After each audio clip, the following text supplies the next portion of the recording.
Hello, friends. I am Kelly Calabrese, and today I wanted to talk to you about something called post traumatic growth.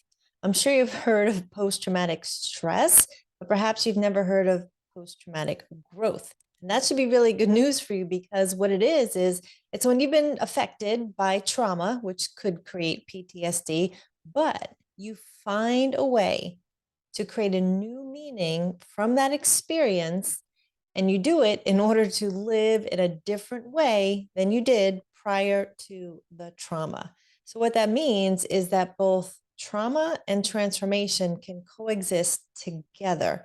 And you may have seen it in someone's life that something unreasonably difficult happened to, but they used it to overcome and do something even stronger and better and be bolder and more courageous from that. So, post traumatic growth means you have some core belief about something that happened. Let's use divorce, for example. Everyone has different core beliefs about marriage and divorce. So, some people go through a divorce and they're able to get on their feet a lot quicker, where other people never recover. And it has to do with their core beliefs about divorce.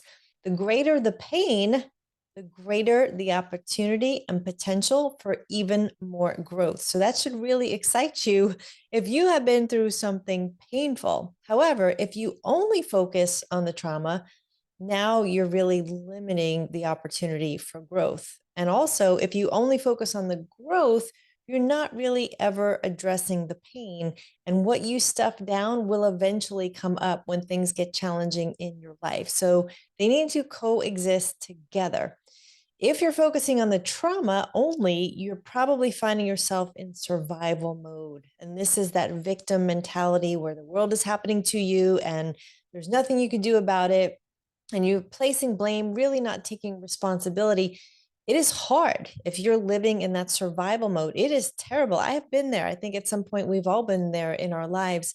And this is where you just don't find any meaning in the pain. You are suffering and you can't understand why. And eventually your heart becomes really hardened and you get bitter and negative. You may isolate, you may put this protective shield around yourself.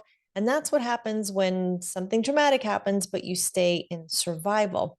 I'm here to tell you that post traumatic growth means you can thrive even with difficult things happening. And that means you're accepting what happened. You're accepting the pain. You're working through it. It's like childbirth. It's not magical like a wand or, a unicorn. It is a birthing type process that you accept the trauma and you decide to thrive through it. And you ask yourself better questions. Instead of why me, you say, what can I learn from this?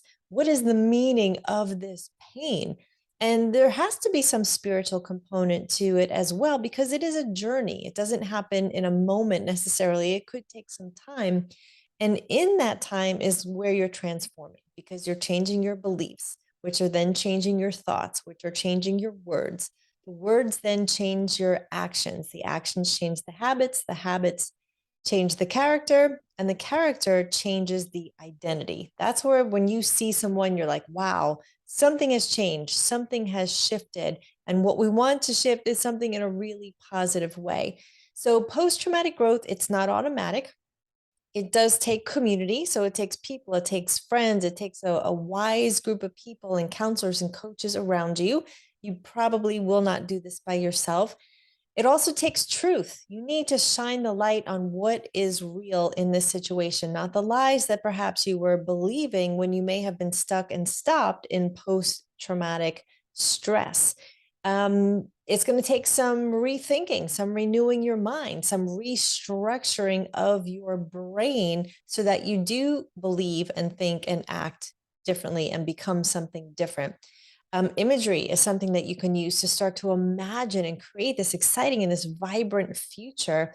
And then go back to your core beliefs about the event that happened and how can you restructure that so that you can move on and actually grow from it. You need to decide to stop the suffering. So you need to give up that victim mentality, that low place of living, that bottom dwelling where you're literally decaying and even dying. Um, you have to go, I decide. I get a choice. I can decide what I do with that accident, with that layoff, with that house fire, with that divorce. You get to decide what to do with it, and you can grow from it. You have a choice. So, I mean, if you need to pound your chest, like I decide, remind yourself, find ways to cope as best you can and get the support. And then really examine your health. What can you do to grow physically, emotionally, mentally, spiritually, professionally, relationally, financially, in every single area because of the trauma? Friends, trauma is going to happen. It's just a part of life. It says in the ancient book of wisdom, there will be trouble. So there's going to be pain, there's going to be struggle, but there doesn't have to be suffering. We can use it to grow. I want to invite you, if you are a woman going through any stages of separation, divorce, post divorce, please go to Facebook and join my free private group. It's called Intentionally Fabulous. And there, I really pour into that page. There's a lot of support there. And I want to help you to go from grief to great and now go and build a new, fabulous, amazing bonus life that you can grow into and enjoy. Thanks, friends.